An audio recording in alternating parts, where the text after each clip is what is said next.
കള്ളും കഞ്ചാവും പെണ്ണും ഒന്നും നമ്മുടെ മനസ്സിൽ നിൽക്കില്ല. അമ്മാതിരി അഡിക്ഷനല്ലേ ഈ സാധനത്തിനോട്. എനിക്ക് എനിക്ക് ലൈഫിൽ എന്തെങ്കിലുമൊക്കെ സ്ട്രെസ് വരുമ്പോൾ ഞാൻ അന്നായിരിക്കും ഏറ്റവും കൂടുതൽ ഓവർ ട്രേഡ് ചെയ്ത്. ഇതിപ്പോഴത്തെ കഥയല്ല കേട്ടോ, പണ്ടത്തെ കഥയാണ്. അന്തല്ലാത്തൊരു കാലം ഉണ്ടായിരുന്നു.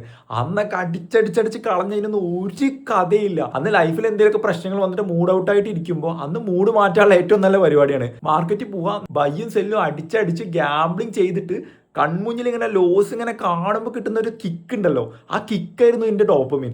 ഒരു സമയത്ത് അങ്ങനെ ഇരുന്നൊരു സമയം എനിക്കറിയാം. ഇന്നും നിങ്ങളിൽ പല ആൾക്കാരും ഇതേ കിക്കിലിരിക്കുന്ന ആൾക്കാരുണ്ട്, ഇതേപോലെ തന്നെ ലോസിനെ അക്സെപ്റ്റ് ചെയ്യാൻ പറ്റാത്ത ആൾക്കാരുണ്ട്. പക്ഷെ ഇങ്ങനെ മുന്നോട്ട് പോയി കഴിഞ്ഞാൽ നമുക്കത് പൈസയ്ക്കും നമ്മുടെ മനസ്സിനും നമ്മുടെ ശരീരത്തിനും എല്ലാത്തിനും അത് കേടാണ്.